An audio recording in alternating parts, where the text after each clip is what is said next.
Bienvenidos a una nueva clase de lengua de primer curso de la enseñanza secundaria obligatoria, una clase desarrollada por don Guillermo Jimeno y por Félix González. A pesar de lo que pone en la pantalla sobre los recursos literarios, realmente esta clase no va sobre los recursos literarios, aunque hablaremos de ello porque vamos a utilizarlo como excusa para aprender a una nueva herramienta, o una herramienta que ya deberías utilizar, que es el resumen, o mejor dicho, en este caso, el esquema. Vamos a ver el esquema. Ya sabéis que esta clase está preparada por don Guillermo Jimeno y por quien les habla, Félix González. Ya vimos en una clase anterior, en un vídeo anterior, que eran los recursos lingüísticos y eran esas herramientas que utilizan los escritores para producir textos atractivos y que llamen el interés y que llamen la atención en este caso del lector. No solo los escritores, los periodistas, por ejemplo, que también son escritores, ¿por qué no?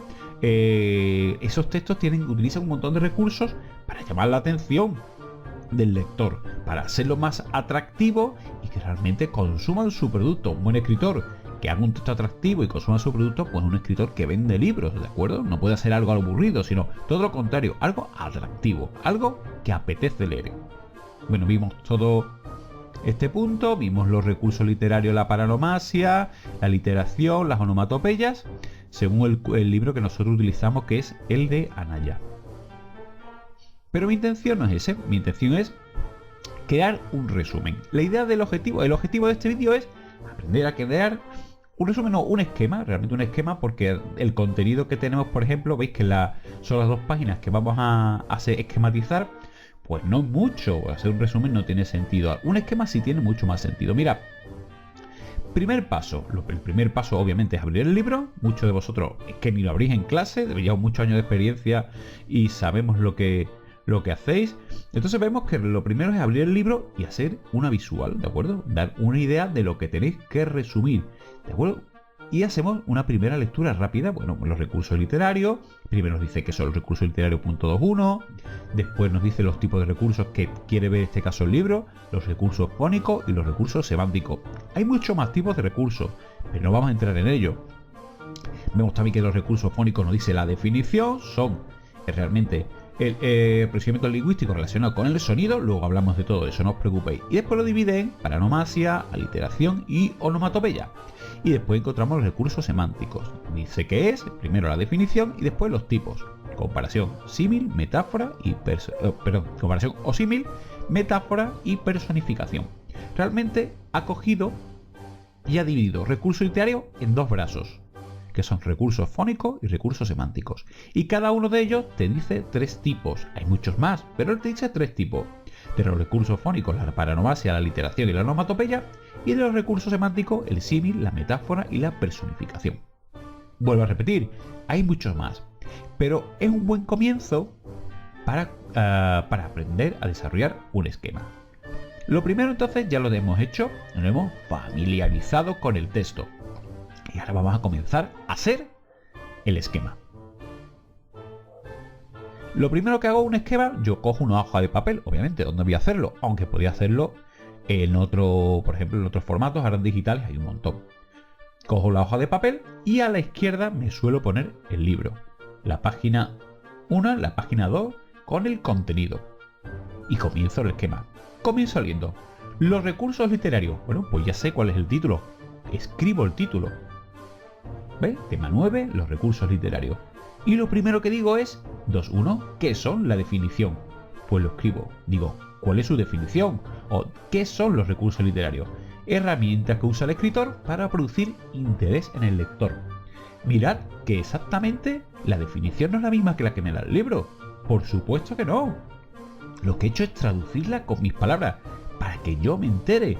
No se trata de memorizar y que después no sepa aplicarlo. Se trata de que yo sepa aplicar los contenidos, ¿de acuerdo? En la realidad. Si no, no tiene sentido. Memorizar para escupir directamente en un examen no tiene mucho sentido, aunque algunos incitan a ello. No tiene sentido.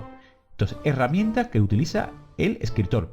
A veces me interesa, para yo acordarme, poner un dibujo. Pues efectivamente, mira, he puesto un serrucho. Es una herramienta, ¿no? Y me ayudará a memorizar el esquema. Podéis utilizar colores, por ejemplo. Yo he utilizado para el texto principal el negro, incluso las flechas en negro, y he puesto, por ejemplo, una identificación, por ejemplo, en color rosa. Podéis utilizar un montón de colores porque tenemos memoria visual, ¿de acuerdo? Y la memoria visual después nos ayuda a la hora de realizar una prueba. Entonces ya tenemos los recursos literarios y la definición. Y ahora vamos a dividir en tipos, porque nos ha dicho el libro que tenemos dos tipos, los recursos fónicos y los recursos semánticos. Hablo en este caso, ¿vale? Una paréntesis y digo, recursos fónicos, ¿vale? Son herramientas relacionadas con los sonidos. ¿Veis que tampoco es la definición exacta a la del libro? Yo la he traducido con mis palabras. Tenéis que traducirla con vuestras palabras. Es un ejercicio de estudio. Por ejemplo, en el libro dice los recursos fónicos son procedimientos lingüísticos, ya ves que es algo más complicado, relacionados con los sonidos. Yo he puesto herramientas relacionadas con los sonidos. Y por supuesto, he puesto mi dibujo, pues sí, una oreja, para recordarme que está relacionada con los sonidos. También están los recursos semánticos. ¿Qué son la semántica? Pues es esa parte de la lengua que investiga, que indaga de dónde proviene, del sentido que tiene cada palabra, de dónde proviene cada una de esas palabras. Esa realmente es la semántica. Así que digo que son herramientas relacionadas con el significado, ¿vale? Eso sí es en la reducción de significado de las palabras. Está relacionado, investigan de dónde provienen las palabras. Y para eso le voy a poner un cerebro. Y así veis que está bien esquematizado. Perfecto. Ya tengo esos dos grandes campos, recursos fónicos y recursos semánticos, tal como viene en el libro. Y ahora voy a ver los tipos. Por ejemplo, recursos fónicos, hay tres tipos.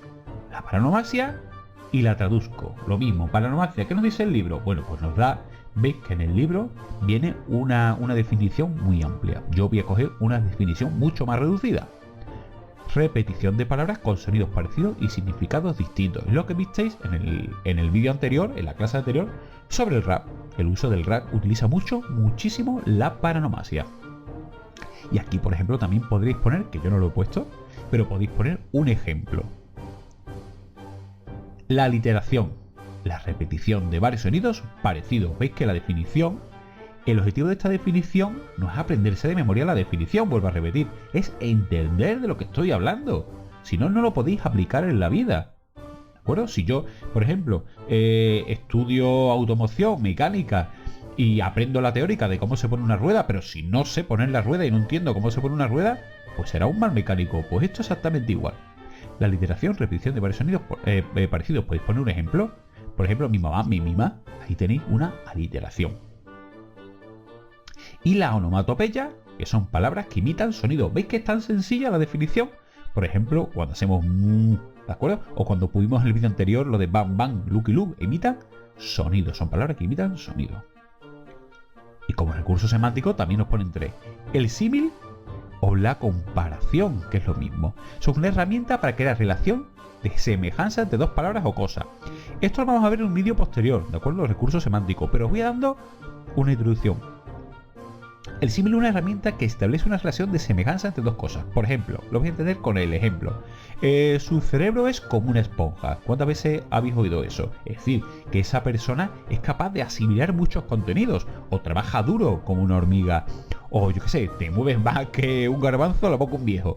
Pues eso es una comparación. O he dormido como un bebé. Eso es un símil, ¿de acuerdo? La metáfora es distinta. Distinta, parecida, pero distinta. Herramienta que identifica un término real, aquí pone R, como un término imaginario, pone I, como parece es una ecuación matemática. La metáfora identifica un término real con otro imaginario, efectivamente. Mira, es muy fácil. Cabellos de oro.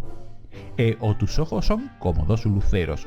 O yo qué sé, un río de lágrimas. Un río de lágrimas es que llora mucho. Como llora mucho parece un río, ¿no? Esa es la metáfora. Os pondré un ejemplo de una película que habla El cartero y Pablo Neruda, que habla sobre el famoso escritor y poeta don Pablo Neruda. Y tenemos también la personificación. La personificación es tan fácil como que se dan cualidades humanas a animales o cosas. Tan fácil como eso. Por ejemplo, tiritan las estrellas a lo lejos. Bueno, las estrellas no tiritan. Quien tiritamos somos nosotros cuando tenemos frío, ¿no? Pero se le da, ¿de acuerdo? Se le personifica. O la muerte llegó al lugar. O hoy quise acompañar a la luna. ¿Veis que le estamos dando carácter humano a cosas que no la tienen. Pero aquí lo importante no es los contenidos que hemos dicho, es crear un esquema. Como veis, nos ha creado un esquema, yo creo que bastante aparente y bastante bonito y ordenado. Y veis que utilizo colores y dibujos porque nos facilitan el trabajo. Nos facilitan mucho el trabajo y nos facilita mucho el estudiar. Lo que habéis hecho es un primer paso de estudio. Habéis estado estudiando. Y una vez que hagáis esto, que quede bien y que quede bien en vuestro cuaderno, os facilitará aprender, el aprendizaje, la etapa de aprendizaje, y os facilitará, por supuesto, aprobar el curso. Recordad que si tenéis un cuaderno atractivo, un cuaderno bonito, no es porque el profesor o vuestros padres os lo exijan y tal, ay, qué pesados son, que por ello me ponen punto y con eso apruebo la asignatura. No, no. El cuaderno es vuestra ayuda. El cuaderno os sirve a vosotros, no solo para aprobar, sino para aprender.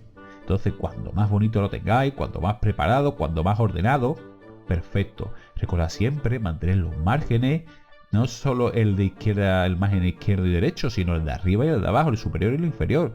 Y la letra que sea legible, porque el objetivo de la lengua es comunicarse, no lo contrario, ¿de acuerdo? Entonces, intentar, por favor, tener un cuaderno ordenado en condiciones, pero no porque sean antojos del profesor, os equivocáis, es porque es vuestra ayuda, ¿de acuerdo? Pues esperamos que os haya gustado el vídeo. Si te gusta, por supuesto, comparte, dale al like, díselo a los compis de clase, díselo a los amigos de otros colegios, por ejemplo, que tengan a lo mejor más dificultades. Y lo primero de todo, gracias y adelante.